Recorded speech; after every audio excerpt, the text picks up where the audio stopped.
little attitude adjustment. A cat fight, ladies and gentlemen, with knives in the pool for first blood. I loved you in Wall Street. Welcome to The Good, the Bad, and the Sequel. This is the movie podcast where we're usually talking movie sequels. And then the week before, we're talking to somebody that really helped make that movie come to life.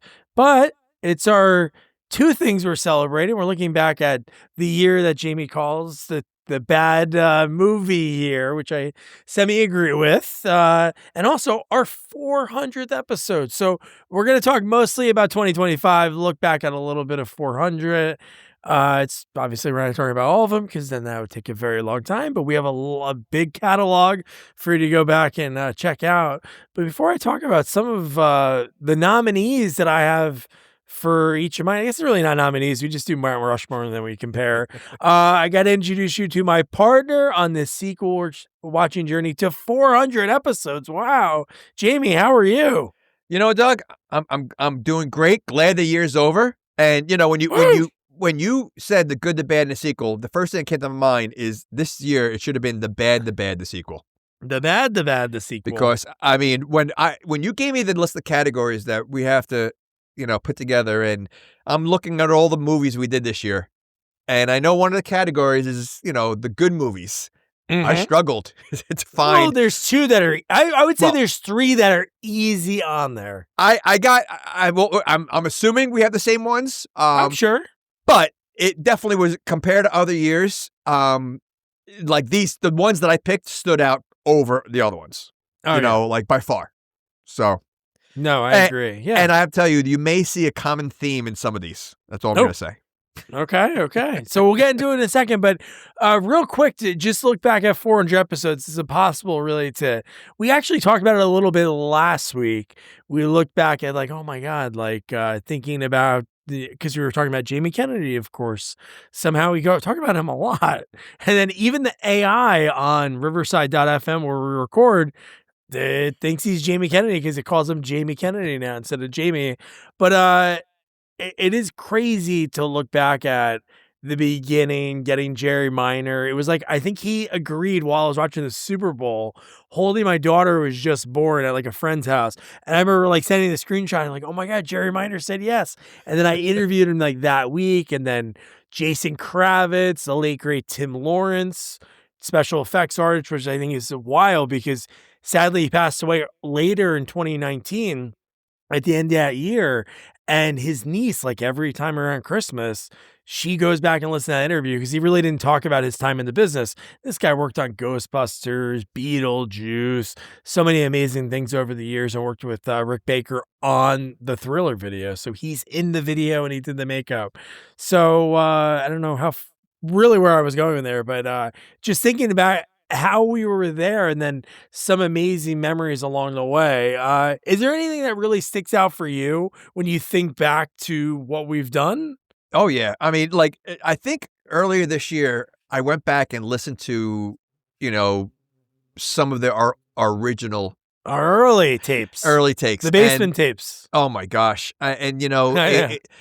First of all, just I did go to the first one. I started the Son of the Mask again. Can't get enough of that Jamie Kennedy. I can't get enough. And by the way, you may hear his name again later. So, nice. But it's amazing to the sound quality, if you go back and I don't know if you've ever listened to recently, have you listened to any of our beginning ones? It is a kick to go back and listen to how we sound. So, I mean, not that we're professionals. I mean, we're professionals, but not we're not at the big time yet. We're getting there. I mean, I would say by 500, I mean, Hollywood's going to be knocking on our door. Oh my God, the Brinks trucks are going to be without a doubt. But when you listen to our first few, you could definitely see the rapport is not quite. I mean, it's there, but it's it's missing something. Sound quality on some of them, it sounded like I was on a cell phone. My God, I know. I mean, the background. You see it's amazing where we are now. The product we put out now compared to what we started. And that, again, it's just because if you go back and listen, it's just it really. I'm telling you, go back and listen to Major League 2. I know. Listen to one of them, and it's just wow. We really came a long way. you know, Yeah. and the people, I mean, and I say this every time, I mean, everybody's been awesome. You know, there is no big, small, you know, I mean, we've done every single, I think, behind the scenes role except for like a key grip person, you know, Yeah, yeah, which yeah. maybe in a Horizon. But like, you know, like we've got people that were in the movie for maybe a second to people that are starring in the movie, in the entire Mhm. movie now, you know, people that directed the movies. And now like, it just, you know, we've come so far and it's like, it's great to see, you know, Yeah. and I can't wait to see, you know, what the new year is going to bring with that. No, totally. And you know what's funny? I have listened to old ones because all the times when I put out clips on social media or YouTube, all that stuff, I'll listen to sometimes like, oh, what's this one about? To be able to write the caption.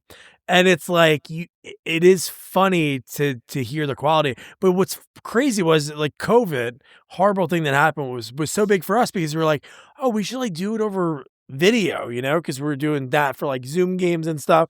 So then we used the Zoom and that's when it like connected. Even the interviews, like you can only edit so much because there's always like that. Then you're choosing when the dead air is. And it's like such a difficult thing for me in the beginning.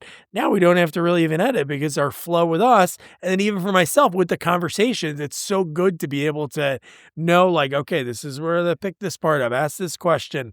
And looking back, just thinking about Sadler, Tiny Lister, Eric Roberts, Psycho Sid, like so many of these people that I've loved, and I got to talk with them.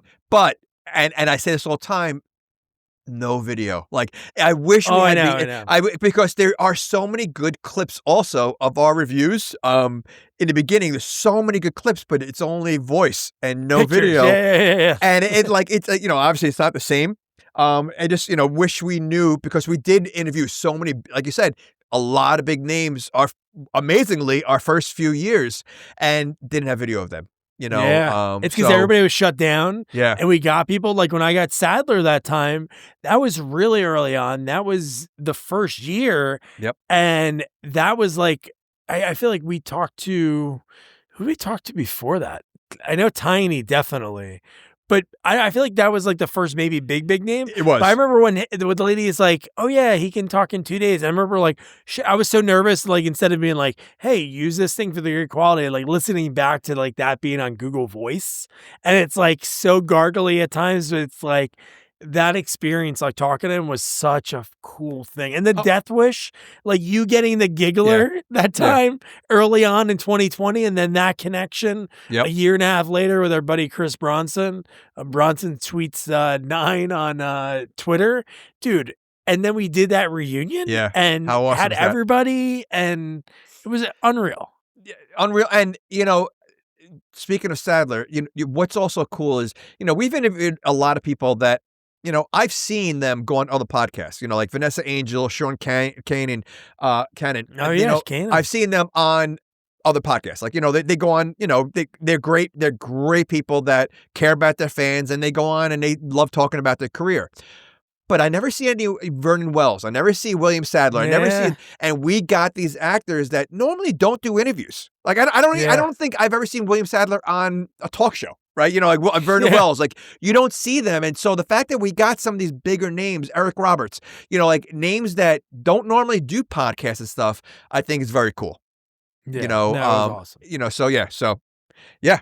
It was fun. No, it's been fun, and the reviews too. Like just to be able to have like it's almost like for the most part, I think good movies, but in your case, you know, sometimes crappy movie book club, and it's like something like, oh, we got to watch something.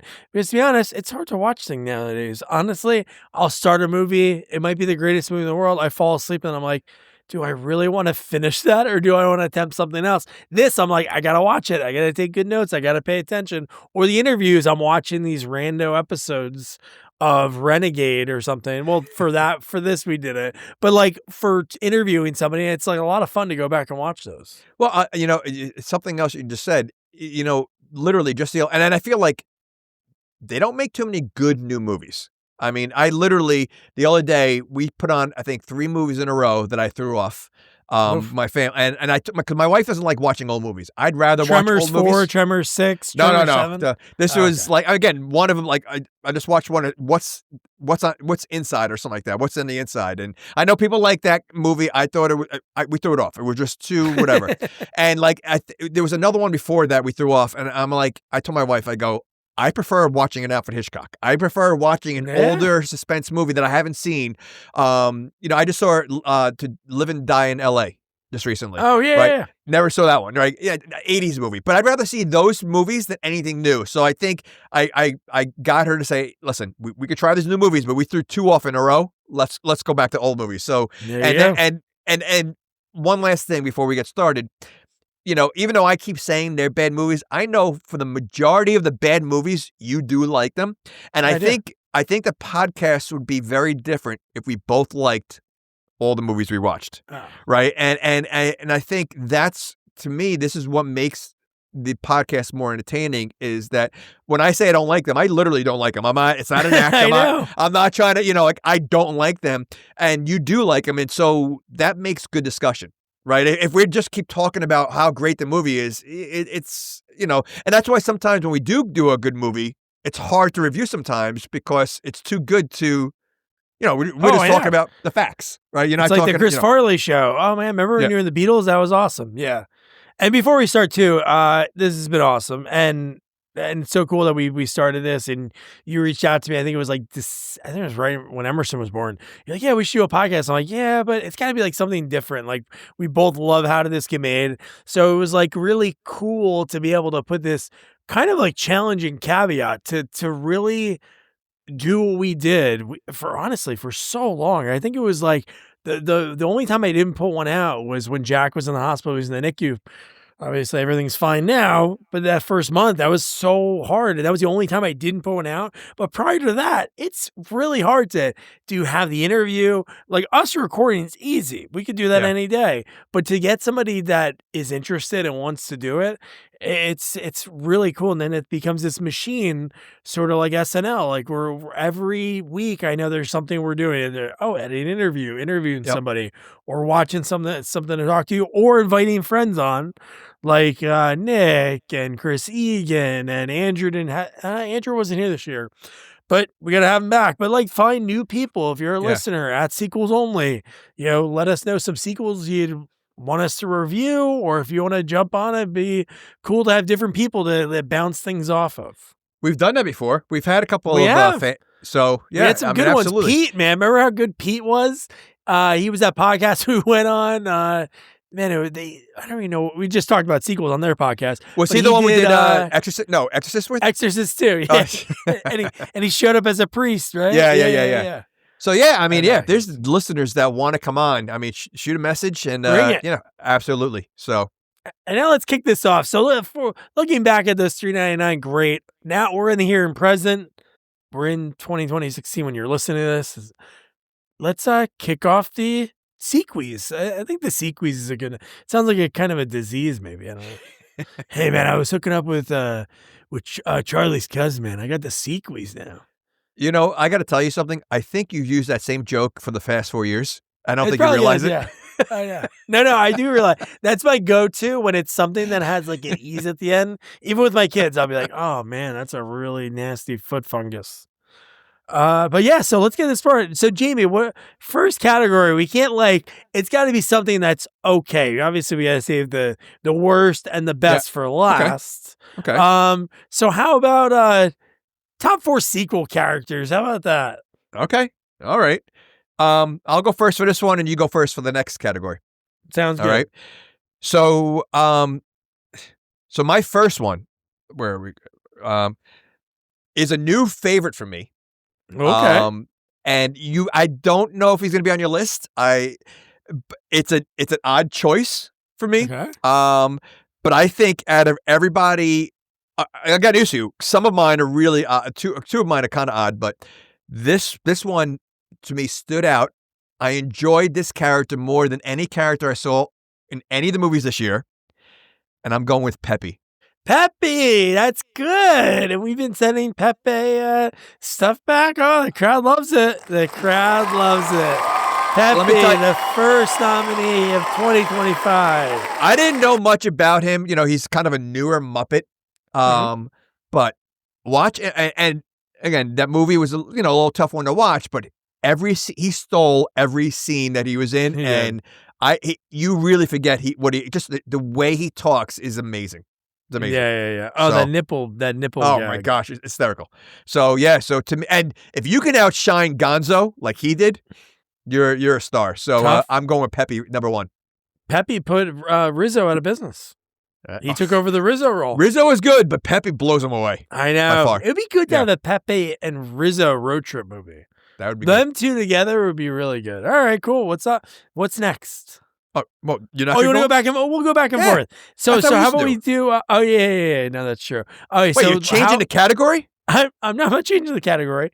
So so my first sequel character that I enjoyed this year. Well, before you say, I didn't put mine in particular order except for Pepe. So I picked Pepe as like my favorite. So do you have so I'll do favorite? I'll do favorite first. I'll do favorite first. Okay. So my favorite, let's do the drum roll.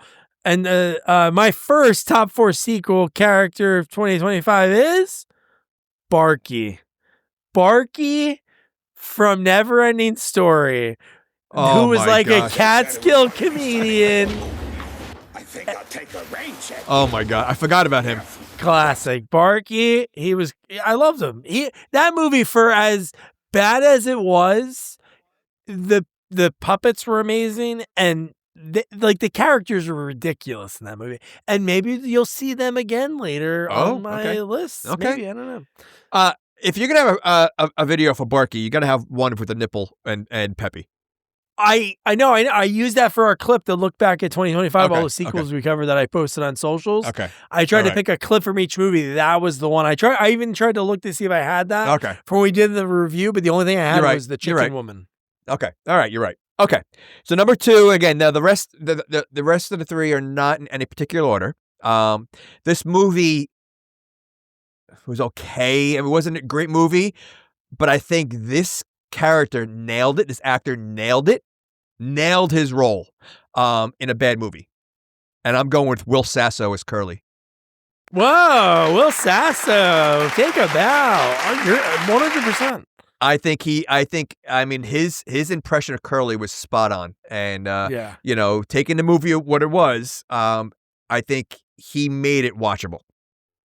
Yeah, no, he was good. Even the kids were really good. That intro to that movie was really good. That Skylar, the way he played Mo was awesome. No, that was actually not a terrible movie. I'm thinking we might not have any of the same in this category. I don't think so. Okay. So my next one up is a recent one, and I think he's a legendary sequel character because anybody that can survive that many movies and just that be their thing. It's weird. Like I guess it's kind of like someone else on my list, but first up, for me, second up, Burt Gummer. Burt Gummer from Tremors. You cannot beat that character, even though I know in the one that we covered, he could barely move. So that was not good for him. But the other movies, he's just so badass, and he survives. He's the one who takes the franchise over. Other people are like, sayonara. He's like, I'm staying on. So you think him in a cage going crazy for just 2 hours, this is your favorite character? I love him. Yeah, he's one of 4. Okay. All right. I mean, listen, he was that scene alone. I'm just going to take that one scene alone. Yeah. It was a crazy scene, All right, I can see it, Not my top 4, but entertaining. Right. Okay. Well, you're next. Let's see if we match number one. 3 for me is a movie we recently did. Okay. And enjoyed. One of the few that we enjoyed. And to me, the character is just super funny, and I'm going with Topper Harley. Oh yeah, Topper. Yeah. Oh my Charlie God, that Sheen. movie so good. Yeah, Topper was great. He nailed that role. Like he nailed it. He should have been able to do more of them. Like I don't know if he still has the comedic timing now with just what he's put his body through, his age. But man, talk about a comeback movie. Think of Taken. Topper Harley doing Taken movies, like in Liam Neeson. Oh, and it's not easy to do two spoof movies in a row. Leslie Nielsen was able to do it. Michael Myers could do it, but he'd play like a different kind of character. But it's not easy to do, and he did it well because the first movie was just as funny as the second movie, right? I mean, I think I like the second one better. I think the second one might be better than the first one. Oh, I agree. I think the second one's great. But he's a character that, listen, he crushed it, and I think he was very funny. So, yeah, I'm going with Topper Harley. All right, Topper Harley. So my next up is one of the best horror characters of all time. And like I kind of said about like Burt Gummer, same thing. A guy that is known for this, not in a ton of other stuff, randomly in other horror movies, but that's pretty much it. And that is Freddy Krueger. Can't look away from Freddy. Anytime he shows up for the year, he's got to be in your top 4 secret characters with my list. So, so I got to put Freddy on there. Yeah, but I'd say, listen, Freddy's one of my all-time favorite. I think he blows away Michael. I think Michael Myers should be on the worst list. So I think he's like, but I think it's like a given. He's like, it's a given. Like, I want to give other people a chance. I want to give Miss Flowers. Yeah, but he can get it every year. I mean, we do how many Nightmare on Elm Streets? He can get it every year. Yeah. So for me, I don't want to get anything away because I do love Freddy Krueger, and he definitely is the number one. But I'm giving some of the little guys a chance. Okay, the little guys. All right, who's your last little guy then? So this one is very different. So we definitely do not have the same one because I doubt you picked this one. Another one where the movie was okay, had its moments, but this character to me did some things in this movie that in real life they would never be able to do. And I'm going with Jerry Lee. Oh my God, Jerry Lee. In K9. Man. Jerry Lee does some stuff in this movie that is like ridiculous. How is he still alive? That's the first mystery. He's like a 17-year-old dog. But for a dog, his comedic timing is great. He to me, Jim Belushi's a funny guy, and I think Jerry Lee outshines Jim Belushi. And I think he doesn't get enough credit. I think Jerry Lee, was very entertaining for an okay movie. So such a lame ending. The fact that the girl and the she was horrible. But all right, so this character is up there for I think almost on my all-time Mount Rushmore. Thinking about like a Gramps-like character, just a character you'll never see and never existed. Like this person never existed as much as I wish, but the mayor from Birds 2. Like to have the mayor be also the doctor and he holds his office is at a bar. And when he talks to a guy that lives in his town, he's like, is this civil or medical? And then he's like, civil. And then, but yeah, he's a real character. Can you imagine, like, you live in that town, like, he doesn't look like he knows anything about being a doctor at all. Like, yeah, but there's only 10 people in the town. I think he's fine, right? You think he's able to do like any kind of medical advice? He looks like he's at the bar the whole time. I don't think he knows anything medical outside of maybe on his shirt it says Dr. So-and-so. That's it, But yeah, that's a good one. That's all right. Those type of characters are good. So that was our top 4 sequel characters of 2025. Jamie, where you want to go now? Oh, you picked the first. Did I just pick that one? No, you picked that one. So yeah. I picked that so, one. All right, okay. So what do you got? Why don't we Oh, thank you guys. Yeah, thanks. Let's see. Well, character, do you want to do best sequels or do you want to do worst characters? We can do best and then go worst. Okay, worst characters. You want me to start it off? Yeah, start it off. So I don't know. These are all sort of equal. There's one that's above all. But first one up, I think a good leadoff is Annie Porter from Speed 2. Like Sandra Bullock's character is probably one of the worst characters of all time. The amount of people that die because of her, even before she gets on the ship, when she's just doing her road test with, what's his name? Dorf. Yep. like what is the fact that there's a movie that sort of revolves around her again is nuts. But yeah, she's one of the worst characters and she was pretty annoying. And it sucks because I love Sandra Bullock. That's a good one. All right. For my first one, I'm also going to go with Sandra Bullock. She's on my list. Oh man, I was about to say before you were gonna say that, I was like, I wonder how long it's gonna take until we have one. Okay, cool. All right, nice. Yeah, I agree. I thought she was annoying. I thought like she's like even in the midst of disaster, she's just annoying. And like the stuff she does and just her voice, the way it was just like, to me, the movie could have been better. You got a crazy villain, and then, I mean, Jason Patrick, I think if he didn't have to deal with Annie, I think the movie would have been better. And, I know the movie gets crapped on. It wasn't a terrible movie, but it was terrible every time she was on the screen. And you're right. I mean, I do like her. But, she's like one of those actresses, like just like Ocean's, whatever, 8 or 13 or whatever she was in. She was also awful in that one. Like, so like, I think, I know. So I think, when to me, it's like when she's playing that, like, even in Demolition Man, was it Demolition Man? She's the side, no, Judge Dredd. Which one? No, Demolition Man. Okay, yeah. She was early in her career, but like when she plays that annoying, nonstop talking character, that's when I can't stand her. She's better in other things. Which is pretty much most of her 90s career. And then she was in when she was in The Net, which is a ridiculous movie that I wish was a Bird sequel. Box was good with her. I mean, she was great in Bird Box. Yeah. I mean, so yeah, she did good movies. Miss Congeniality, those are the ones that she's kind of like tough. Even Melissa McCarthy, Heat, good movie. Yeah, no, agreed. So, all right. So, yeah, so we're the first time we got the same ones. I have a feeling there's going to be someone else on here, but we'll see. Well, I think maybe I'll get that out of the way and then to try to see. So my next one is a very recent one, Ricky from Silent Night, Deadly Night 2. It stinks because when you watch the interviews with him, he's like, I never saw the first one, so I wanted to play it that way, like silly. But then when he realized that it is like really a horror movie, he's like, I would have played it different, but it's horrible. The laughing, the lines, ugh. Well, the cat's out of the bag.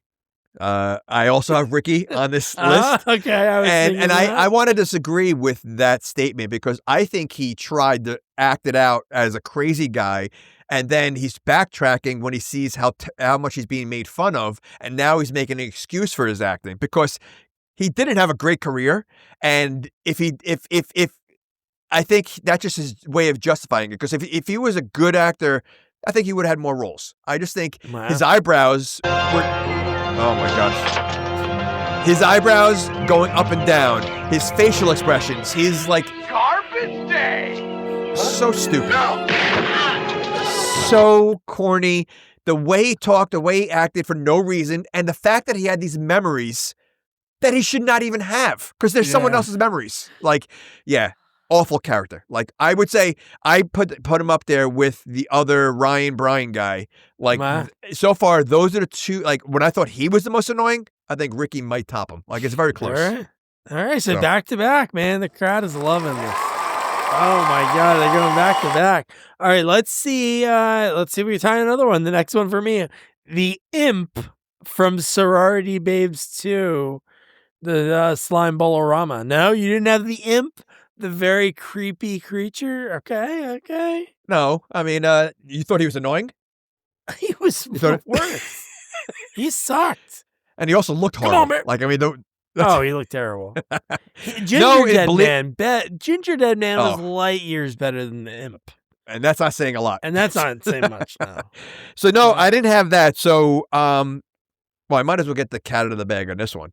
I'm sure you can guess. You said that twice. Is there? I know. Cat? Well, I do have 3 cats, but Jamie Kennedy. Jamie Kennedy. Listen, as a person or his character? His character. I thought to me he was again. He reminded me like sort of like his lines were like Sandra Bullock in Speed. Like he was like the sidekick jokester in a time of crisis and not believable. Like, I think his shtick worked in Scream 1, and that's it. Anything else after that, it's like, he keeps trying to do the same kind of thing. To me, it doesn't work. Plus, I couldn't look at him anymore with the hair. Like, I mean, like, he didn't comb his hair the entire movie. So Jamie Kennedy. And I'm like, I have a gut, but like, he's supposed to be this badass guy. And he has like this, he's wearing a wife beater and he has gut hanging out. You know what's funny? When I thought back I don't know when I thought about this. Like when I'm like, oh, we're gonna, a few months, we have the look back.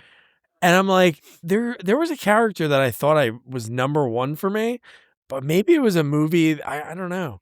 There's one movie that looking back, it's not as fresh in my mind. So maybe, and I'm not thinking about it as much, but we'll get to it, I think, in a little bit. So my next one, well, my last in the category, which I think I did allude to it a little bit earlier, just how frightening it was for a kids movie, was the half chicken woman in in Muppets Wizard of Oz. It's Wizard of Oz, and somehow they get into this scene where there's a woman that's like a stripper, like a dancer that has a chicken head, and Gonzo's so into it, and then it turns into a woman. That was bizarre. All right, Very so bizarre. you got two weird characters. Very you definitely weird. picked two weird ones. Okay, I'm gonna go with one. I think I complained a lot in this movie also, which the movie was terrible. But I'm going with Inspector Gadget. Wow, French Inspector Stewart. Gadget himself. French Stewart. Wow, Inspector. Oh, kind of like that one. I think he acted kind of like Jamie Kennedy. I think he went over the top for the role. He did nothing in the movie. And I just I'm not a French Stewart fan to begin with, but to me, I think he was not a good Inspector Gadget. And I thought he was just one of the worst characters we had. Like he wasn't enjoyable on watching him.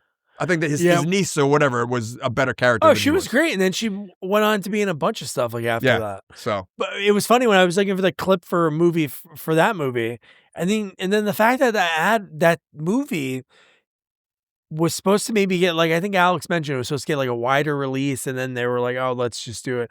But that McDonald's scene, it's like an ad. And he's like fully like holding the cup the right way, like the whole time. But no, I can sort of agree with that. Like that movie wasn't as bad. Like Matthew Broderick wasn't good. It sucks that should be a movie they redo again. I don't know who would be Liam Neeson. Inspector Gadget. No.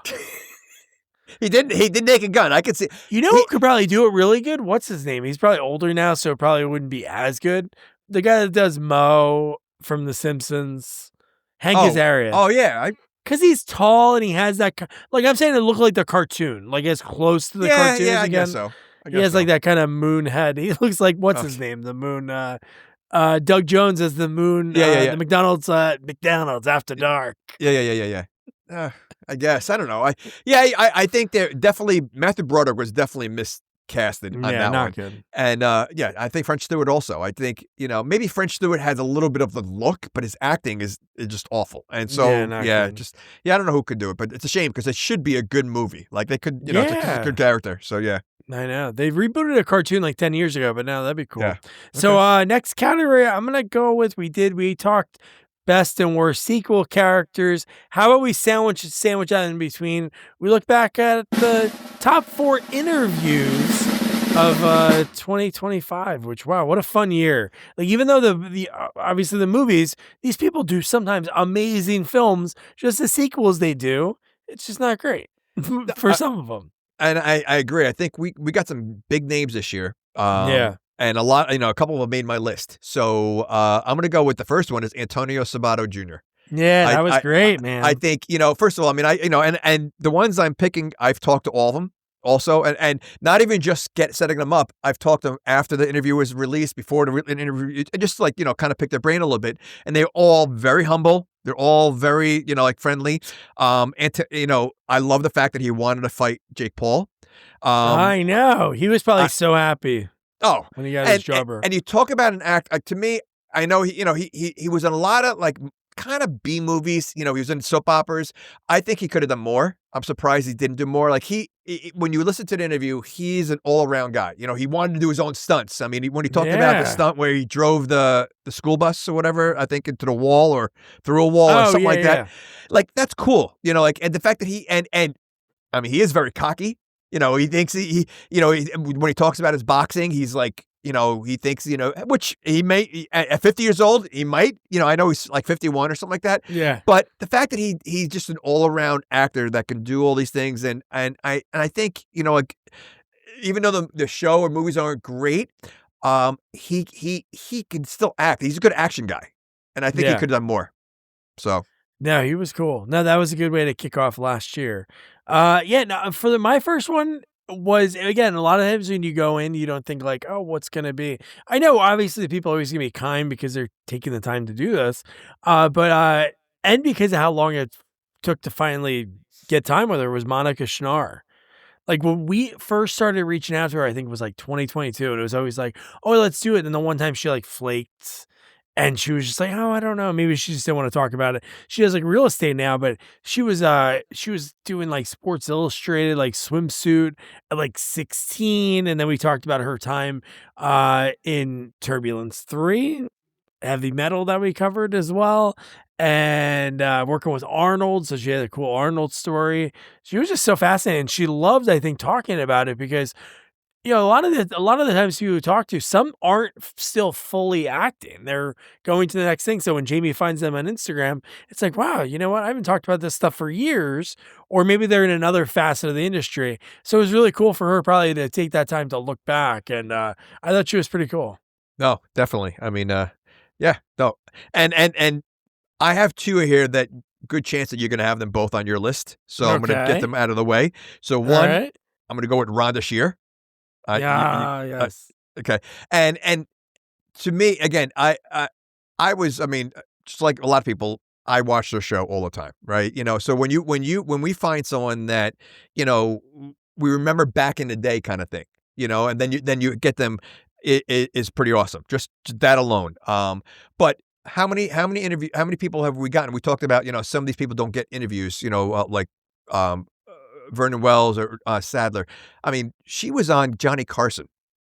I mean, yeah. you know, I mean, the fact that we have someone that was on Carson, you know, when she said she worked with George Burns and Buddy Hackett, and I mean, like, yeah, doing all the stand up. Like, I never knew her stand up days. I knew, didn't know either. Okay, she's funny. And obviously thinking back now, I'd probably be like, oh, she must do improv or some stand up, because she was just obviously a smoke show. Beautiful, still stunning, and just so quick and so funny. I think that's what made Up All Night. That's why, like, that, Joe Bob, and like my Mount Rushmore, Mystery Science Theater, and then also one that people that are actually coming back. I think I sent you a screenshot, Dinner and a Movie. They're doing a new, I don't know if they're just doing it on YouTube, but those were cool because you're like, okay, I'm going to watch this movie. And then in between, after the commercials for 2 minutes, somebody's going to make fun of the movie. And then it gets me into wanting to watch the movie more to get the joke when it comes back. I was going to say that she made bad movies fun.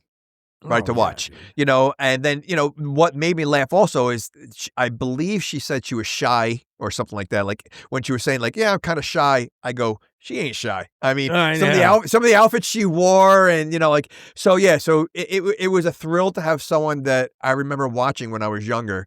And like I said, you know, I didn't watch a lot of the movies that she did have, but I did see when she was on the TV, I would watch her. So I would go Rhonda Shear. So. That's a good one. Yeah, no, she's on my list. So yeah, no, and I already said and I said it to her, like, how important she was to my sequel watching journey, because I remember watching Jason Takes Manhattan on there really young age, because it was funny thinking back to when that show was on till when she was hosting. I was so young staying up late and watching that. My buddy Tommy, we'd stay up at sleepovers, my buddy Mike, and it'd be like, we're watching this. And it was 2 movies, and it was crazy that it was like 4 hours Friday and Saturday night, like all the time watching that in Monster Vision. And she was just so sweet. She was so cool. And if you guys are interested, she's back. Kings of Horror YouTube channel, like pretty much every Saturday night. They did something for New Year's last Friday night. She's getting rights to movies that are like indie films right now, but I think the goal eventually, maybe one day too, is to get like the old ones that she used to get that were, God, so much fun. But yeah. That's awesome. Okay. All right, so who we got up next? I think it might be on your list also. This one's a double feature. Oh, yeah. So I'm going, again, very similar to Rhonda Shear. I grew up watching this show. I watch a show all the time. Back in the day, they were definitely, both hot. I remember watching them. One was a little hotter than the other, but they still were, good at. But I'm going with Ice and Zap. Yep. And you know, I love the one story that I said, I think it was Gina Carino, when she talked about how they were redoing, Oh yeah, when they did it with Hulk Hogan. Hulk Hogan, and the fact that like they broke a joust on top of her head, and they cut it.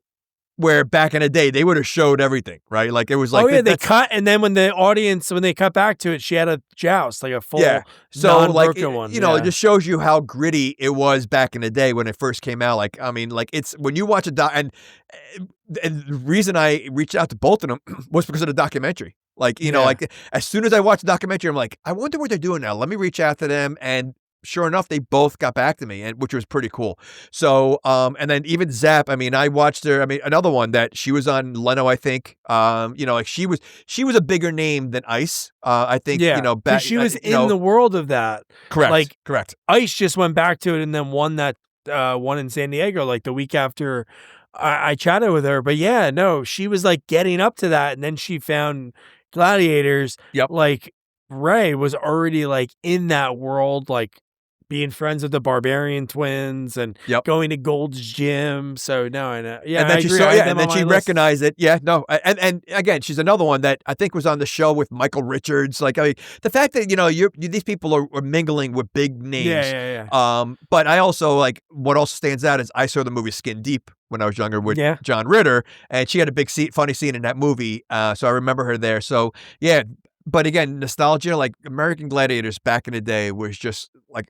You had to watch it every time it was on. And after watching the documentary, which if anyone hasn't seen it, it really is a great documentary. Yeah, like it gives you a good behind the scenes of the show, but also of their personalities and stuff. So yeah, I'm going to go with that. And I mean, the fact that Ice is still competing today at 60 something years old. I mean, like she looks ridiculous. I mean, you follow her on Instagram and see her posing. I mean, this woman's 60 something years old and she looks like, you know, she's still in her 30s. So yeah. Yeah. She has such like her energy is just very youthful and very. No, she's cool. No, that's a good one. Yeah, no, that's on my list too. Like again, when I was talking to them on the IMDb, the coolest thing about them, and I'm sure it's not maybe like wrestling, but not even on that level. This is a show that everybody was watching. Like wrestling, sometimes parents were still like, "This is too violent." This was like, "Oh, these are average people." There's harm, you know, but it was just so much fun, dude. And when you watch that show, you thought you could do it. Oh, 100%. And that's why, like, you get some of these guys in there, they're good shape, but they're not close to the size of these gladiators, and they get pummeled. I mean, once in a while, you get that good athlete that comes through, but it is fun to watch them really try and get, like, tossed around. And when you see the gladiators really get mad, that's something else. Like, so, yeah. Yeah. So, okay. So, we had two. Right, so, who's your last top interview for 2025? This is tough because like I said, they all were great. They're all super nice. I mean, you know, but this one I had a bunch of conversations afterwards with, and before, but a lot afterwards, and really down to earth guy. I liked when he started out, he was such a hustler. He started out as a kid enjoying movies, and he hustled into a contest that got free movies for a year. I'm talking about Alex Zam. Oh, that's a good one. You know what? How great was that story, dude? Right. The story. Just like a gorilla. Well, he brought banana. So the contest was, you know, come in as a banana. I think you get like one free movie or something like that. But you come as a gorilla. His mom made the costume, or monkey. Come as a monkey.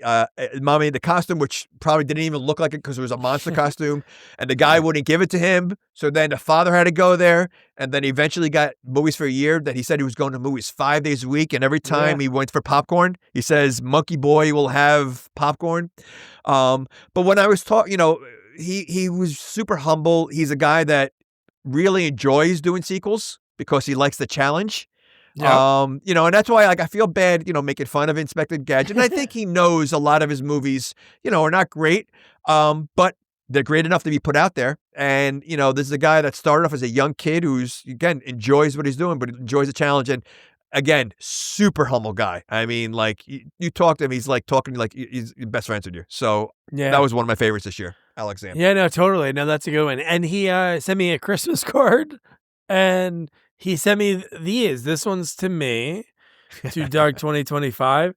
And it says keep on jingling on Jingle All the Way 2, which we got to cover one day. And this movie, which is great, this Little Rascals movie. He sent it to you? Wrote it to my daughter, yeah. Oh, that's awesome. Very cool. But yeah. I'm like the forgotten stepchild. I don't get any gifts. You get hats, you get books. I mean, I'm the one that connects them. They should be sending me stuff. I don't know. Oh, man. They love me. Okay. They love my face. But no, he was really cool too. Like, yeah, no, I agree. No, he was awesome. But not everybody can win. Even everybody's amazing. Obviously, the folks that take their time, it's just so much fun talking to them. But for me, someone that was so quintessential in a genre in horror and 80s horror, it was really cool to talk to him. And it was funny because I was friends with him on Facebook for like a few years and I just never like messaged him. He just posted like, hey, I want to do some podcasts. And I reached out to him, Mick Strong, the production designer, Nightmare on Elm Street 3, 4, The Gate, so many other films he's getting into directing now. So there's some movie Solitude that he did that's on Tubi, but he was just such a cool guy and really like matter of fact and just really cool to talk to somebody that really shaped the genre of, and at that time of the way Freddy changed. He was like right at that forefront of that 3, 4 that he was on there for. No, you know what? I think we really, I think we're very blessed with the people we've gotten. Like I said, outside of maybe 2 people that wanted money, and refused to do our podcast, everybody is so excited to do it. I say this every year, like they enjoy doing it. Like you said, they're talking about a lot of them, because they're so used to, if they do interviews still, a lot of times it's about what they're doing now. Right. And with the way we do their interviews, we talk about the early stuff, the stuff that they don't normally talk about. And I think it brings back such good memories for them. And the fact that, a lot of these like people, like production designers, how many interviews they get to do? They don't. They're like, so the fact that we reach out to everybody and they want to tell their story too. They want to be heard. They don't want to just be the backup singer. They want to be up front too. And I think we got lucky. I think, for as long as we've been doing this, everybody's been super awesome. Yeah. So. And one honorable mention for me, because I think it was such a weird thing that our pal Audio Andy connected us with writer Kent Rodabush. A lot of full moon movies. He goes, hey, here's his number.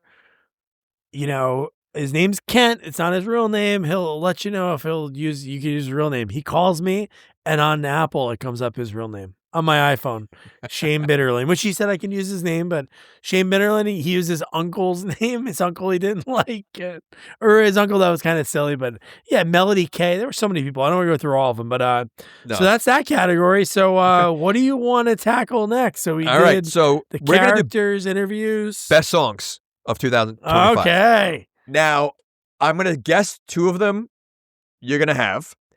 I'm going to split in this category to 2 best songs and 2 worst songs. Okay.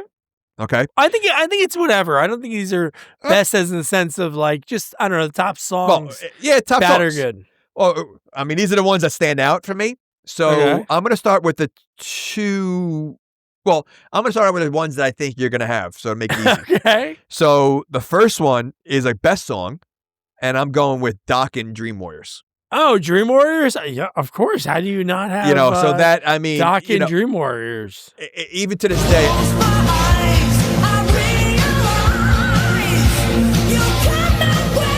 right, yeah, a little Doc. Such 80s nostalgia. I mean, it amazing. Is, and the Doc is awesome. So yeah, to me, that's a no-brainer.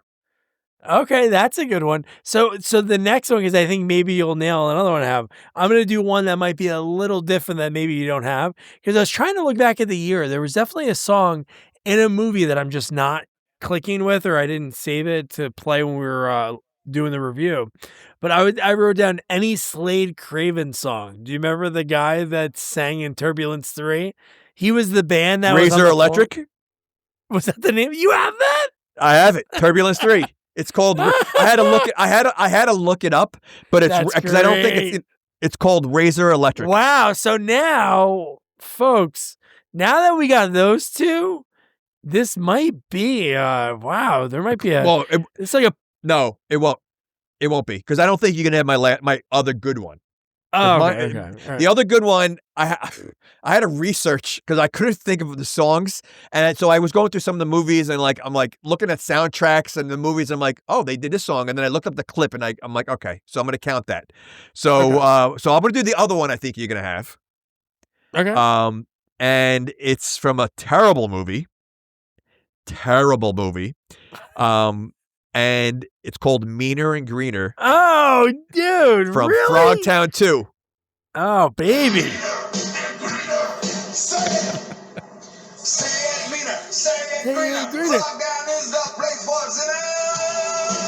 Are you going to tell me you don't have this on your list?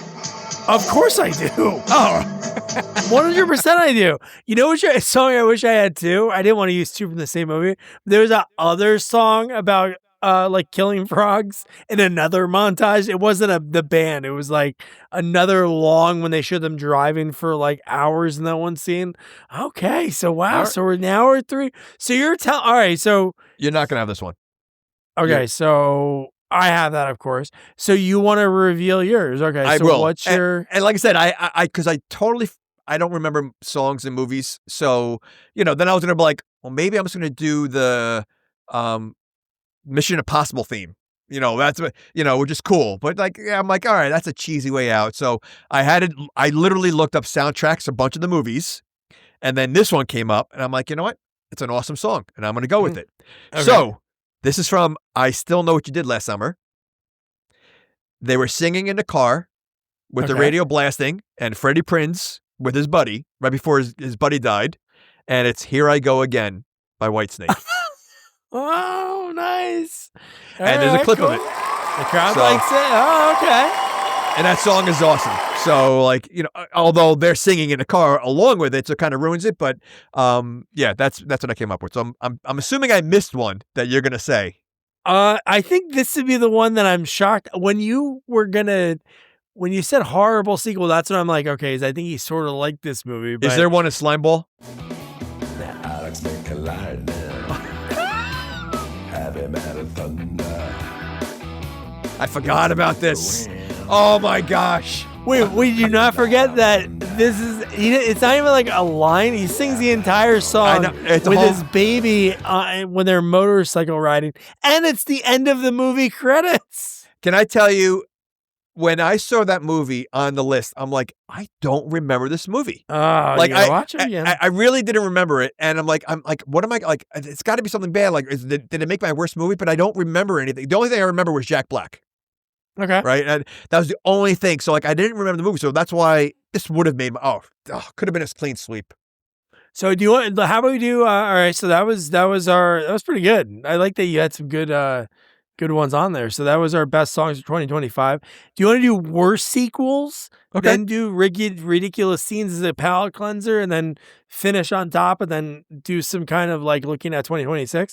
So we'll do worst sequels. You want to go? You want to go first? All right, I'll go first. Well, it's your turn. It's my turn. Okay. Yeah. So my first of the worst sequels, which it was hard to find them for 2025, was Sorority Babes at the Slime Bowl-orama 2. Just, I do like Ginger Dead Man. I don't think he even sniffed this list last year, the year before when we cover it.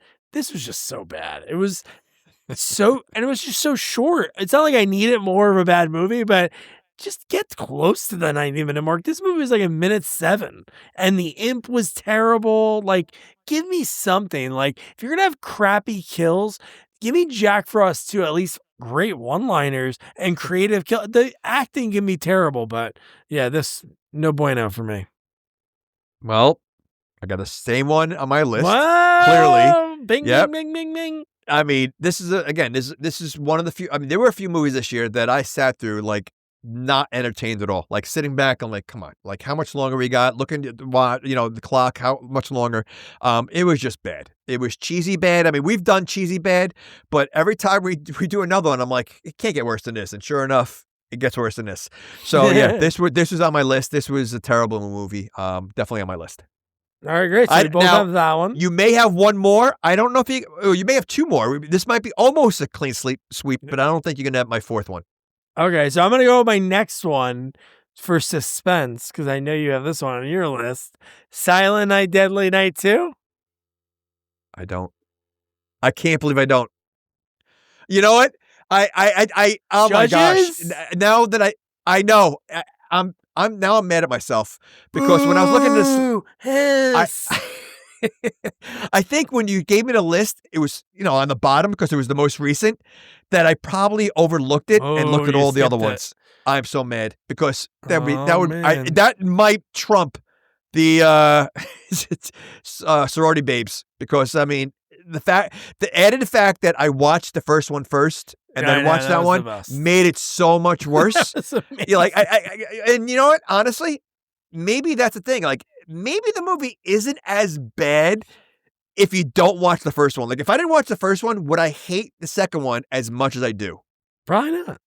You know what I'm saying? Like, again, the acting, obviously, he was terrible, but like, seeing Flash, like, because the first one isn't that bad. So, like, if half the movie is the first one, and I didn't see the first one, so maybe that's, so I don't know if that's a fair one, but I'm surprised you have that one on there. It was horrible. No, it's, again, there are corny stuff, but for me, because I love the first one so much and I've seen it so much, I'm like, oh my God, this is 30 minutes I don't get back on my life that I already know this by heart. I can't believe I don't have that one. Oh, man. Well, you know what? Let's be honest. I mean, we had a year of terrible movies. I mean, I could give you a list of 20 bad movies right now. So, I mean, but I'm mad now. 20 out of the 22? Well, I'll make it, 22? I'll get 18. 18? 4 good ones. All right, so what do you got up next? Second one is Return to Frogtown. Terrible. Terrible. It was bad. It was bad. There was just some redeeming qualities to it that were there wasn't. funny. I mean, the main actor from Tango and Cash did a terrible job. They didn't use Lou Ferrigno the way they should have. He sucked the whole movie. You have what's his face acting like a complete mad scientist. Yeah, I mean, like, how about Zadar? Remember with the girl, the green woman? Everything. Oh, she should have been part of my best characters. Oh my God, remember her? She true, was like, that is true. Weird. But I mean, overall, I mean, the stupid helmets. I mean, that made no sense. Oh, the Rocketeer outfits, the Texas Rangers. Awful. I mean, the one jail cell that had jail written on the outside of it, just everything. It was a terrible, terrible movie. So, okay. All right, my next up is in a horror. Again, a horror, one of those like legendary horror characters. Just not my cup of tea. Like, most of them are bad. That's Leprechaun 4. That movie is just, oh my God, it was so bad. Like, I remember renting that as a kid for a sleepover, and like, we were just like, is this over yet? It was that bad. And I had to put it on when I was looking back at the year, like, Frogtown, not great. But I look back at all these other movies, I'm like, dude, Birds 2, not bad. Really. Like, that was not bad for a year, especially after last year when we did Psycho 2. And that was like that really late Hitchcock sequel. This was kind of probably years-wise pretty close. And just how good that was, I look back, I'm like, man, that was such a bad movie, that Leprechaun 4. So you think Frogtown was better than Leprechaun 4? It was more enjoyable for me. I'm not saying it's a better movie overall that I would recommend that over it. I'm saying for me, when I'm done watching a movie, is it something that can go into my reference base or knowledge base or fun? Oh, that was freaking ridiculous. It's close. I mean, at least with Leprechaun, he had his one-liners. I mean, it had some, I don't know. It's a close. Lightsaber. Listen, Leprechaun, it didn't make my list. It's also a terrible movie. But like I said, I'm trying to be a little creative with my bad movies. Okay. And you're definitely not going to have my last one. But I'm going with Turbulence 3. I thought it was terrible. I mean, the whole concept alone, but like just the acting, the main bad guy, it was What do you mean, the hacker that's so good, but he lets the pizza delivery guy in without looking and then thinks a woman in a business suit is the pizza delivery person? The whole story, it was a terrible, terrible movie. And then they fell in love? And it's not even Turbulence. That's the thing. It's like called Turbulence 3, but what's the turbulence? It's not even like it's. Hey, that's not really Slade Craven. And my gosh. he's just So shooting people on a plane that, like, the inside of that plane was way too big. so stupid. So, ridiculous. so that made my list. That's not too bad. And so my last one, and it's funny again looking at the list. I think I went back to when we watched it and like how I felt after it. And this was one. It was just like, how bad could it be? And that my worst sequel of 2025 is Angels in the End Zone. That one, just for a movie that was like a feel good type of movie, you had Paul Dooley doing great, and then you have like just stupid rules that they have in these movies. Like, oh, guys, sorry, kids, we don't mess around with the playoffs. Like, what? Yeah. Again, I mean, like I said, any of these can make the list. You may be surprised at the one I have on here. Okay. But yeah, I mean, Angels wasn't good either. I mean, but like I said, your whole list could have been on my list. I mean, Kate Twa, amazing actress that I interviewed for that. Again, but yeah, nothing Angels, against the people in these movies. A paycheck's a paycheck. That's how I look at it. So it doesn't matter. I'm going with Inspector Gadget 2. Wow. I hated Alex that movie. Zam wins and loses on the same night, folks. Hey, listen, and I felt bad. I've used Inspector Gadget now twice, both in a negative way. So, but it just, I think French Stewart was just too over the top. The movie to me was just like maybe because of the kid. I don't even think it was a kids movie. I don't even know what the audience was for the movie. Claw sucked, like Dr. Claw. Oh, like awful. When I can do a better voice than the actor. Oh my gosh! Come on. Like I said, and I just think again, I think Gadget. Yeah, that's pretty good. That's but pretty that good. guy couldn't do that. Yeah, How he didn't even come close. That? Yeah, not even close. So, yeah, it was one of those movies I remember being tough. It was tough to watch through because, again, I didn't find it entertaining. And there was no redeemable. When you have the main character in every scene and you're just not enjoying it, the movie felt like it was 2 hours long. Yeah. So I'm going to Inspector Gadget. All right, so that's our worst sequels. And now the fun category that I think this is something I added because there's always, when we watch these movies, we're talking about these scenes and it just goes off on this tangent sometimes, like, why is that in this? Or what the hell did we just watch?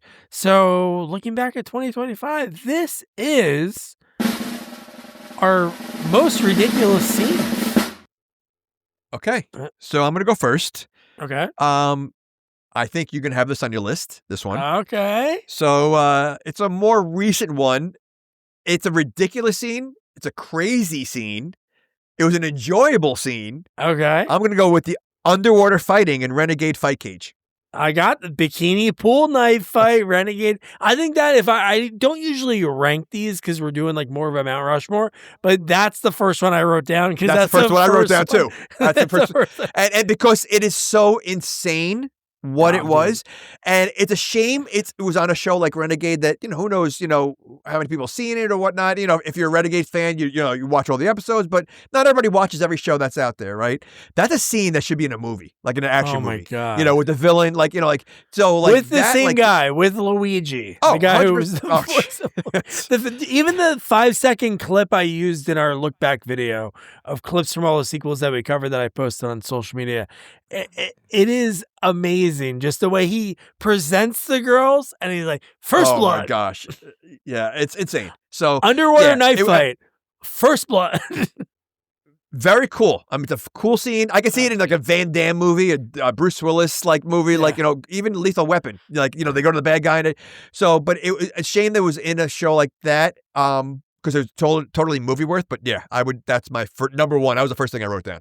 And what was it? What made it? You got to think a scene that's already crazy. What can make it crazier? When the one girl gets cut, she's bleeding, and the guy goes, 10,000 second blood. And he's like, okay, 10,000 second blood. And you're like, whoa. And again, when we talk about just handing money over, no clue who's handing what money. They're not writing anything down. You don't know who's paying what, but yeah, crazy scene. That was such a gold thing to watch. I know she had a couple other sequels, but that was just so awesome I agree. to cover that. So, all right, so we both have that. All right, so I have next? to go again. Let's see if we okay, no, you're not going to have mine. So this one, I'm going back to someone that I've mentioned already. Mm-hmm. And we're talking about ridiculous scenes. I'm talking about Jamie Kennedy doing motorcycle stunts. Oh man, I have something from that movie, but not him doing motorcycle stunts. So to me, well, it's kind of a combination. To me, it's I wonder if you're doing the cage scene, but but I mean, to me, Jamie Kennedy being the hero at the end of the movie, doing all these motorcycle stunts. It to me so not. I mean, the movie's not believable to begin with, but this is like even. I think I believe more that there's giant worms out there than there is Jamie Kennedy doing motorcycle stunts and saving the day. So he did not look a type. Like he did not fit the role of what it should have been, and just to me, it was so unbelievable that it was ridiculous they had it in there. So that's I'm going. And that was the reveal before we saw him was all that stuff. Oh. Yeah, and real quick that we mentioned that movie, and I'll mention it. The next on my list is him in the cage. Burt Gummer in the cage, because when we were just talking about, like, was he in there for 5 minutes, 5 hours, and just how he panicked, and he's, like, pouring piss all over himself, and unreal. But honorable mention for best characters of 2025, the helicopter pilot. Oh, my gosh. Because, like, the fact that he went into the belly of that thing, gets, like, vomited up, and he's like kind of calm and he's ready to go. And he's ready to keep going. Yeah, no, absolutely. Yeah, I would assume anyone gets swallowed by a monster, gets spit out. I think you're kind of freaked out. Like you want nothing to do with it. He's ready to go back and eat more. So, yeah. And yeah, you're right. I mean, the scene with Michael Gross in that cage was absolutely, if there's a definition of ridiculous, it was that scene. I mean, you know, like I would say the underwater fighting is a crazy scene, you know, where Michael Gross acting like he's been in there for weeks and going crazy is a ridiculous scene. So that's a good one. That's definitely a good one. Okay. All right. So my third one, or it wasn't my third one, but I think I'm going to go with this one because you may have this one. Okay. I'm not sure. Leprechaun 4. Yes. Kowalski peeing on the leprechaun. Yes. And the spirit goes in his penis. Yeah. Oh my God. I mean, and the fact that he's hooking up with Tool Time, the hot chick from Tool Time, Debbie Dunning, right? Debbie Dunning, and he and then it comes out later on, right? So I mean, it's kind of a twofold. Like the first scene is ridiculous, and then the second scene is even more ridiculous. So like a combination of both scenes. So yeah. And remember how like weird the captain gets when he goes, "Do you think it was me?" And he's like, "No, what?" So bizarre, so bizarre. I mean, the whole movie is really remember bizarre. The guy turns into a half bug man. Oh my God! The guy that gets splattered against the wall with his face, like he looks like a pancake. Everything, everything. It was just so bizarre. Pretty ridiculous. All right, so we have two of the same ones. So I have that one. So my last one, Turbulence 3. Wow. Okay. The fact that they have an actual concert on an airplane. I mean, is absolutely ridiculous. I mean, listen, the whole movie's ridiculous. But the fact that they actually have a full concert on a regular airplane, that they have enough room. Crowd likes that one. That's a good one. I mean, ridiculous. Like, just if you get it, we're going ridiculous scene. I think that's so ridiculous. So no, I agree. That is, oh my God, nuts. No, that's a you would think also it'd be distracting for the. I'm sure the pilots can hear it. It'd probably be very distracting. I mean, like I don't think it's that safe. The pilots are like dads. Come on, but stop drumming. It's after 10. How safe can it be if there's no seatbelts? You have equipment all over the place, drums and everything else like that. It's so ridiculous. There's a little bit of turbulence. They tell me I have to sit down.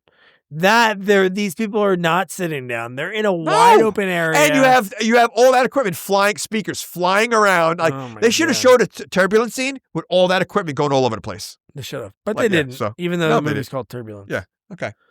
So that's it. So before we get into the final, this is my most ridiculous scene of 2025. It's got to be how they won the trip, and I still know you did last summer. Even though I know I wrote down bikini pool knife, and I agree that's the one that like we think of, and we both had the same thing, which is great. But with the fact that they won a prize with a wrong answer, and they didn't tell people, and no one they knew the right answer, like this was still a point. Like there was like search engines, there were libraries, be like, oh, what's the capital of Brazil? Oh, I know it. And it's like, oh no, it's Rio. Like no, Rio is the wrong answer. Brasilia is the real answer. And like they didn't tell anybody. Yeah. And then they go, oh, hey, not even the fact they didn't tell them that they wanted a game show, what the answer was, but also They're going during hurricane season? There was not one family member. I was going to say there wasn't anyone else there. We don't travel 4th of July there because it's horrible. Yeah, there's no one there too. Yeah, yeah, bizarre. Yeah, absolutely. That's a good honorable one. mention. Worst character, Jack Black. I forgot. We should have mentioned him for the white Jamaican guy. Oh my gosh, was really weird, jumping so in hot tubs with people. Weird. Yeah, so stupid. So, by the way, there's 2 more categories left, not 1. Oh no! Well, one is like and then we're looking back. That's okay. That's like a little kickoff. But now we have the last one of the Evening Last Awards. We might get 4 in a row. I mean, it's gonna be close. So I'll start first. Top 4 sequels of 2025. I'm thinking 2024. I don't know why. No. It's gonna be 2026. It's nuts. That is Crazy. So I'm gonna go with my first one. Is got to be Friday the 13th Part 2. It's one of the best. It's on the Mount Rushmore of the franchise, and so it has to be on the Mount Rushmore for our, looking back at 2025. You tell me you have it? I do have it. Friday the 13th Part 2, and I think it's like in the top 3 of the Friday the 13th. So it's definitely one of my favorites as well. All right. First time seeing Jason. I mean, how can it not be on there? Even though he's a small Jason. He's definitely a lot smaller. But yeah, it's definitely a good horror movie. So that's one on my list. All right. So you have that. So I'm guessing you have Nightmare on Elm Street Part 3, Dream Warriors. You got that. So we tie on that. So yeah, wow. Yeah, and this has always been like one of my favorite Freddy's. However, watching it again, I thought it was better. I thought it was better than what I watched. And only because, I remember, again, as a kid, I saw this in the theater. So as a kid, everyone having a special power. It's like the Avengers, going against Freddy, except they really didn't have any powers. It lasted very short. Like, it should have been a little bit more of a battle. I think they missed that boat. But otherwise, still one of the better Nightmare on Elm Streets. And Kincaid, you can't go wrong with him. Yeah. So. And it just, the thing that ruins the movie, even then looking back at the clips, even still, I love that movie. Like, it's gotta be, I don't know. I love the 4th one too. Oh yeah. I think because I love Alice and I love the way it was shot. Sure. But no, for the 3rd one, like, man, I don't know. Just really thinking back at just how quick the ending is. And even like the kid that I used as the clip for the look back, when he has the magic powers and he is beating Freddy and then he walks up to him to get stabbed. Yeah. When they're like, hey guys, we got to go to lunch. They should have made it like an Avengers thing. Like, you have these 3 powers. Kincaid didn't use anything but run through walls. Like, I mean, like, it really, I know. You had the one girl her superpowers knives. Small knives, like it made so stupid. I think they missed the boat. I think it could have been a cooler battle with Freddy. Like at least, like Freddy didn't even like miss a beat. Like he didn't barely got touched. Like he just demolished. It was prime Freddy though, so which was awesome. So okay, so we got 2 for 2. I'm gonna go with the 3rd one because I know this has got to be on your list. The 4th one is where I don't think we're gonna. I think that's where it's gonna be off. But I think one of the best sequels that we've ever covered because it is in a genre that's impossible to do. But when you have the people that kind of like not invented it, but were involved in Airplane, Hot Shots Part 2. It's one of the best. And rewatching that, how good it was. You don't have that? You forgot to put it on your list. I have Hot Shots Part 2. Of course I have it on there. Okay, I don't know. Well, you threw me off for a second. But yeah, no, absolutely. I think, again, it was the jokes still hold together today. So, and you know what? I love these movies. I love these type of movies, Loaded Weapon, even like, like any spoof movie, which we don't see today. It's just so enjoyable. And then, again, I saw the new Naked Gun. It was entertaining, but it doesn't have the same level of laughter and jokes that these older movies have. And Hot Shots 2, I think like it goes on our list of the sequel's better than the first one. It's a small list, but I think Hot Shots 2 makes it. All right. And wow. This is the one I thought you wouldn't have had. So if you don't have my other one, I'm shocked. Oh, wait, you didn't think I would have Hot Shots? I thought, well, I thought you would. Well, I wasn't sure if you'd have. I thought you might have, but I thought you would have had my other one before Hot Shots, and Hot Shots was like on the. So I'm nervous now. So you know what? I can guess the one that you're gonna have that you probably have. I don't have the other big budget type movie. Okay. I just remember because when I watched it, it was good, but I'm like, it was just not. But one thing again that I'm talking about for what I really enjoyed in 2025, watching Renegade, the fighting kid, seeing Kreese. Oh my god! Seeing that all the made American top. Oh my top four. gosh! Oh, what a! I'm gonna call a foul on this one. That's your Whoa. top 4 sequels, and that's made it. I got some. Thank you, way in the back. Okay. Thank you, somebody. So, okay, you clearly know Appreciate it. mine, and I'm gonna say it. But what threw me off before is because you kind of said it in your intro to Hot Shots, and I thought you were gonna go that way because you're like, well, you know, some of the sequels that are impossible to cover. You said, oh, and I'm thinking like, being okay, punny. yeah. So you know that a lot of people think that this is one of the better. I know. I enjoy it. I think visually it was awesome, but no, You're crazy. I agree. It's up there. It should be up for the year that we had. Mission Impossible Ghost Protocol had to be on a list. I mean, compared to the number 5. movies, It was close. I can't believe you put Renegade ahead of that. This could have been our first sweep, and you blew it. You totally blew it. And he totally blew it. So yeah, so that was wow. So that was 2025, and I thought something that hey, whoa, thank you, appreciate it. I was thinking, to look at 2026, like what would be something that we want to cover? See, me, I didn't write specific ones. I'm sure you probably did. Maybe I wrote like, hey man, like we gotta. This is what we have to like cover. So I'll do one, you do one. We'll go back and forth. I started that. I did start that way. Okay. So I did put in like I want to cover a movie in this series, and then I'm like, well, I don't know if Doug's doing that or we're gonna break it down. So then I just put 4 separate ones, but I'll also do my honorable mentions of the ones in the series. So go ahead. Sweet.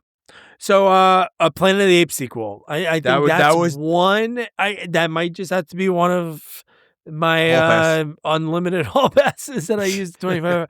But no, it would be cool to really get someone. Maybe that'll be the IMDb Pro. I'll look at, see who's still around from like the later ones. But that would be one of the cool ones to cover. Okay, so one, I only saw the first one. I never saw any of the other ones after. So I would. They're fun. So I literally had that on my number 1 on my list was do one of the Planet of the Apes, but then I'm like, all right, let me take it off. So I'm gonna do individual, but that was one of my honorable mentions. Okay. So I recently saw this horror movie just because it's a cult movie. I never saw it before, I thought it was terrible because obviously it was cheesy. But I heard the sequel was supposed to be better than the first one, and again, I think it's also a cult movie. So I put down Dawn of the Dead. Oh yeah. So I just saw the first one for the Night of the Living Dead. Yeah, it's dated, so it's definitely dated. Oh my gosh! But they're again, coming for you, yeah, Barbara. Oh, no, and the guy get a shot at. I mean, it was it was entertaining, but it was definitely dated. So, but I would be curious to see what the second one's about. So I put Dawn of the Dead on there, or honestly, go into series, any of the Dead series. Because there's a bunch of the dead ones. Yeah. No, that'd be good. All right. Okay. My next one, and again, shocking, we haven't done it because I know what you're gonna say. A Bond sequel. That was on my list also. I originally I put Moonraker, and I'm like, you know what? There's a bunch. I don't even remember. I want to go back and actually watch all of them in a row because I haven't seen them in so long. I wish we can get Dalton. Remember, we almost got. Well, not Dalton. We also almost got the first guy. What's his name? No, not he's like 95 the guy years that old. took over. Yeah, the one that did the one-off. Yeah, George Lazenby. Yeah. But he's like 95 years old now. Yeah. But Robert Davi would have been cool. No. If he said, if we finally connected with him, because his Bond is nuts. No, I know. So yeah, but he's a nuts villain with an iguana. Like that was literally my second one. So it was Planet of the Apes. So those are the 2 that I did have on here. So, but then I broke it down. Okay. And so now, and here's another one. I would take any of them in this series, but I would love to do this one. Mm-hmm. And it's A Shot in the Dark. Oh yeah. I mean, we did Pink Panther, but he's not a Pink Panther. Like, that movie was terrible. Like, Yeah. I want to do Peter Sellers' Pink Panther. Shot in the Dark is by far the best one. I would love to do that one. That might be a hall pass. Or I would take any of them.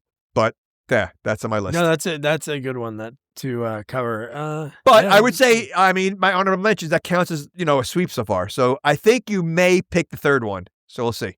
Third one would be covering a Star Wars that's non-Ewok.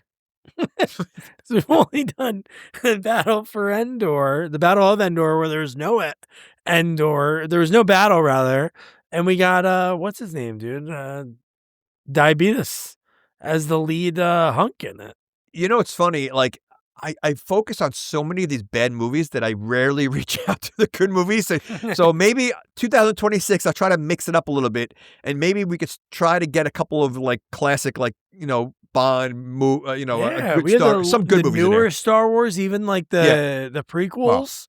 Do like the second or third movie? Let's see what we can do. So that's a good one. I didn't pick that just because they're too good, but yeah, maybe. So I have Terminator 2. Terminator 2, that'd be a good one. I know we did the other Terminator, but to me, Terminator 2 is like, I mean, I haven't seen it in a long time, but it was, the start of, the best. And again, another one that's better than the first one. I mean, the first one's great. Don't get me wrong, but T2 is awesome. Right. I feel like we had a chance to cover that because somebody we interviewed, but there was another movie we needed to do. We definitely interviewed people that worked on it. I'm sure. Definitely.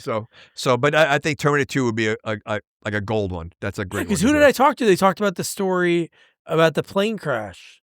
They were doing a helicopter scene that it was crashing and they weren't rolling the cameras.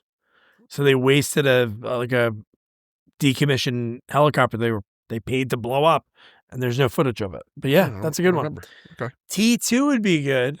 So my last one I even wrote in parentheses on my list because this is another one of those white whale ones, but now I'm at the point I don't want to use a hall pass for it. I really want to talk to somebody on it because it is such a wild movie, and that's Predator 2. It is one movie that is just so wild. Like the way they envision Los Angeles in the future, like around this time, I think it's 2019 maybe. So, and everybody's sweating. And did the other podcast do that one? What other I wonder podcast? why. I don't know if we're allowed to say other names, but how did this get made? Oh, I said it.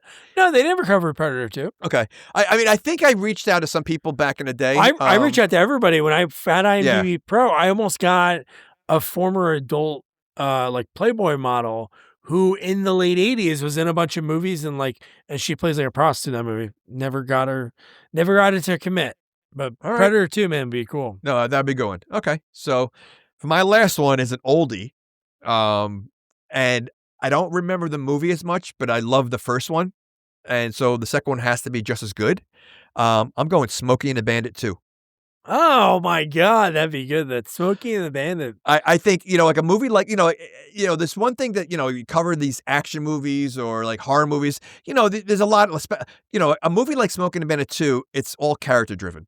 Yeah. And so I think it's like those kind of movies are fun to break down because, they're like little, like ridiculous scenes, kind of like, all character driven. And I mean, Jackie Gleason, crushes it. So, I think that would be a fun movie to do. And since I don't remember it as well, and I don't know if you remember it, I think that would be like a good classic one to get. No, that would be really good. Yeah. So we had lots to look forward to. We have a lot to look forward to next week. We're kicking off the year with, again, getting the opportunity to talk to people that are really important to my TV watching and movie watching as a kid. Actor Keith Coogan. So pretty awesome, especially that not realizing putting two together with the last name. His grandfather's Jackie Coogan, who's like the first ever child actor. He played Fester in the original Addams Family. So it's really cool because he's a real historian of his work. Like we talked Adventures Babysitting. He talks about people that almost got casted, behind the scenes stories from that. Don't Tell Mom the Babysitter's Dead. One we talked a lot about was Toy Soldiers. He had some great stories about Will Wheaton and so awesome, man. You think about like his movies, he worked with so many big names. Yeah. Like, as a child actor, he worked on, like, again, from what's her name, Elizabeth Shue to Christina Applegate to, like, I mean, like, it's crazy. Like, who else? Don't Tell Mom. Who else is in Don't Tell Mom the Babysitter's Dead? Isn't there? Well, Halloween 4 and 5. The girl. Okay. No. I was saying what other actor was in there? But in Toy Soldiers, I mean, you got Willie Wheaton. David Duchovny was on. Yeah, you got Luke Gossett Jr. You got, like, I mean, like, it's crazy the amount of people that he worked with. Sean Astin, which is cool. He talked about how, like, those guys used to audition for similar roles. Like he was friends with Corey Feldman. Like, he went to the test for Goonies and he saw Corey Feldman. He's like, "Oh, who are you going for?" And he's like, "Oh, Mouth." And he's like, "Oh shit, I'm not gonna get this because he's gonna get it." Yeah. No, that's absolutely. I mean, again, like you said, I mean, I watched all his movies when he's probably, how old is he? He's probably close to my age, I'm guessing. Yeah, I would think so. Yeah, so that I mean, like, right? I mean, Toy Soldiers was things I thought about when I was younger. Like, what if terrorists take over my school? Like, I mean, so I think I was around the same age. So, like, it's definitely cool to watch him as I was growing up. He was like my age coming up. So, great movie. I mean, yeah. So awesome. So, yeah, so lots to look forward to. Great way to start. So maybe that's a good sign we're starting off the on the movies right that we have to still pick the sequel that we're gonna do for him. I think we only have one option, but we'll discuss. I'll discuss that when we when you listen to you'll find out once I tell you next week. And I before we go, I have to leave you with one of the greatest intros of all time. He was a cop and good at his job, but he committed the ultimate sin and testified against other cops gone bad. Cops that a little tried to favoritism kill him, here. but got the woman he loved instead. Framed for murder, now he prowls the Badlands, exposition in the beginning of the show every week. Oh wait, what's this show about? A renegade. Oh man. So yeah, so don't forget to review, rate, share our podcast. Follow us on all social media at Sequels Only. And don't forget to check out our website, sequelsonly.com. Good night. Good night. And before you go away, Doug, I want to say one more thing. Okay. And this goes out to Jamie Kennedy. Oh, wow. The sooner you get on our podcast, the sooner the ribbing will stop. So man. if you want to get in a good way with our podcast and all our fans, come on our podcast and then we can talk it out. Wow, look at this, a challenge at the end. I'm just and you know what? I just looked at my list and we missed one of the worst characters of the year. I'm going to keep this part in, not going to edit this out, but how did we forget? Come on, you can land anywhere. Oh my gosh. Dude. Falcor, that sounded like awful. He was missing it. There was something wrong with him. Oh my.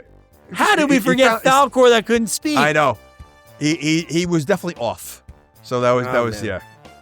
He was awful. How can you forget? You had a beloved character become a hated character in one movie, like really. So amazing. He was awful, but 2026 can be off to a great start. Next week we're gonna do it right. We're gonna do it right this time. We're gonna do it right.